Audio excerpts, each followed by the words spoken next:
So hello everyone, we are back with another video. और आज हम पढ़ने वाले हैं क्या, टैक्सेबिलिटी ऑफ इनकम। मैंने आपको प्रीवियस वीडियो में क्या बताया था कि इनकम किस बेसिस पे हम डिफाइन करने वाले हैं, Indian income, foreign income.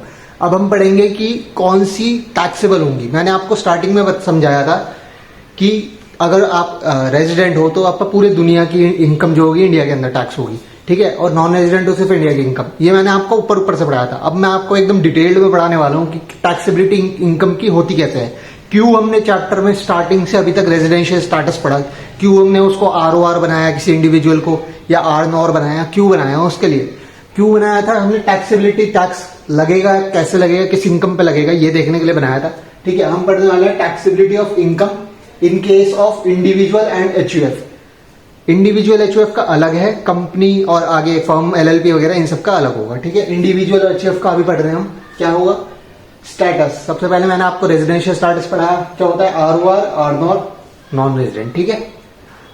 Tax लगेगा तो मैंने टिक मारा है यहाँ, टैक्स नहीं लगेगा तो मैंने क्रॉस कर रखा है, ठीक है। लेजेंड है ये। अब ध्यान से सुनना, बहुत इंपॉर्टेंट है। मैंने आपको बता रखा है इंडियन इनकम क्या होती है, ठीक है। इंडियन इनकम मैंने अभी पिछली वीडियो में डेफिनेशन पढ़ाई थी पूरी सी। 4 कंडीशनें होती हैं, अक्रू, अराइज, ये सारी चीजें, ठीक है। और मैंने आपको बताया था फॉरेन इनकम। अब फॉरेन इनकम इन्होंने याद रखना इंडिविजुअल HUF के केस में 2 सेपरेट चीजों में डिवाइड कर दिया, ठीक है। 2 केस बना दिए फॉरेन इनकम के अंदर ही, ठीक है। फॉरेन इनकम, अब फॉरेन इनकम 2 भाग में डाल दिए इन्होंने। Foreign income, income from business और प्रोफेशन। इनकम फ्रॉम बिजनेस और प्रोफेशन, अगर आपने कोई बिजनेस करा या प्रोफेशन करा उससे इनकम जनरेट हुई, सैलरी की बात नहीं हो रही। सेटअप फ्रॉम इंडिया, इसका मतलब क्या है। सेटअप मतलब बना कहां था या फिर कंट्रोल कहां से हो रहा है। यहां पे एक चीज वर्ड और लिख लो, कंट्रोल। वो कंट्रोल कहां से हो रहा है, वो बना कहां था, ठीक है। फ्रॉम इंडिया, इंडिया से बना हुआ है, ठीक है। नाउ इन फॉरेन, इस चीज का मतलब क्या बना, इस लाइन का मतलब नाउ इन फॉरेन। इसका मतलब हुआ, मान लो तुमने कोई कंपनी बिजनेस बनाया, ठीक है। बिजनेस बनाया, सेटअप सब कुछ इंडिया के अंदर करा, फिर तुम क्या कर गए, उस बिजनेस को बाहर ले गए फॉरेन में, ठीक है। तो कंडीशन सेटिस्फाई होगी। क्या कंडीशन है, बिजनेस और प्रोफेशन सेटअप फ्रॉम इंडिया, बना इंडिया के अंदर है मेरे केस में, ठीक है। फिर तुम फॉरेन ले गए, नाउ इन फॉरेन। अब वो फॉरेन में है, फॉरेन में इनकम कम रही है, लेकिन वो सेटअप जो है इंडिया के अंदर हुआ था। तो जो फॉरेन में इनकम कम रही है तुम्हारी, कम रही है फॉरेन में इनकम, डॉलर्स में कम रही है मान लो, ठीक है। जो फॉरेन में है इनकम, अब वो इंडिया के अंदर टैक्स होगी। इस चीज को इन्होंने फॉरेन इनकम है, क्योंकि फॉरेन में पैसा मिल रहा है तुम्हें, अब वो टैक्स इंडिया में होगी, इनकम फ्रॉम ये वाली कंडीशन, ठीक है। अब ये तो इन्होंने एक टाइप ऑफ फॉरेन इनकम बता दी तुम्हें, ठीक है। अब दूसरी बाकी सारी जितनी भी फॉरेन इनकम है उसके लिए इन्होंने लिख दिया अदर फॉरेन इनकम, ठीक है। फॉरेन इनकम को 2 पार्ट में डिवाइड कर दिया, ठीक है। अब देखो ध्यान से सुनना, वेरी इंपॉर्टेंट। अगर आप ROR हो, रेजिडेंट एंड ऑर्डिनरली रेजिडेंट, मैंने ये पढ़ाया था, ठीक है। क्या कंडीशन थी वो, हमारी 4 कंडीशन थी एडिशनल बेसिक। अब ध्यान से सुनना, आप सबको साइंस बनेगी, एकदम मजा आने वाला है, ठीक है। अगर आप ROR हो, मैंने क्या बोला था, दुनिया की जितनी भी इनकम है, अगर आप ROR हो तो इंडिया के अंदर टैक्स होगी।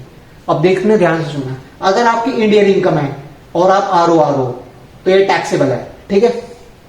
अगर आप ये वाली इनकम है कि बिजनेस फॉरेन में ले गए और पहले सेटअप यहां पे हुआ था इंडिया में, ये वाली इनकम है और ROR हो तो ये भी टैक्सेबल है, ठीक है।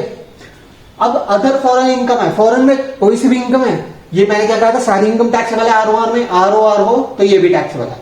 अब देखना R-NOR का केस, R-NOR का केस है, इंडियन इनकम है, टैक्सेबल है, ठीक है। ये तो सब में टैक्सेबल होगी।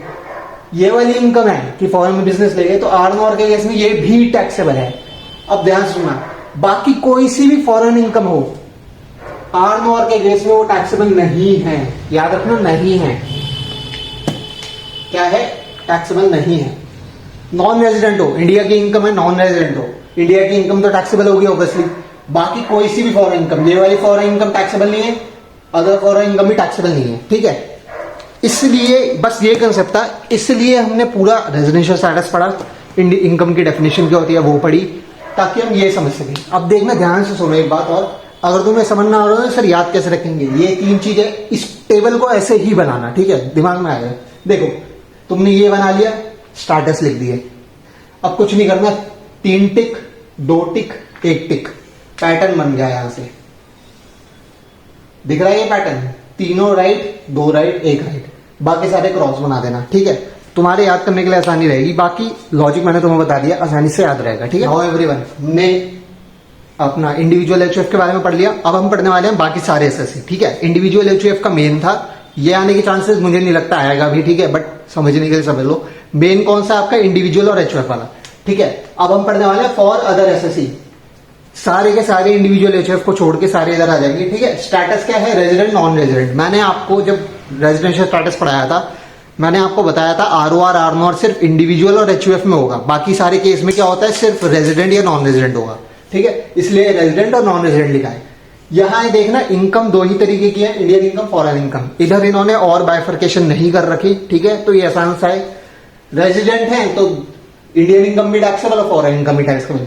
नॉन रेजिडेंट है तो सिर्फ इंडियन इनकम टैक्सेबल है, ये वाली टैक्सेबल नहीं है। इतना सही टॉपिक था। ये वाला चैप्टर जो है यहीं पे खत्म होता है। अब मैं आपको अगली वीडियो में नया चैप्टर चालू कराने वाला हूं, ठीक है। That's all for today from my side, thank you.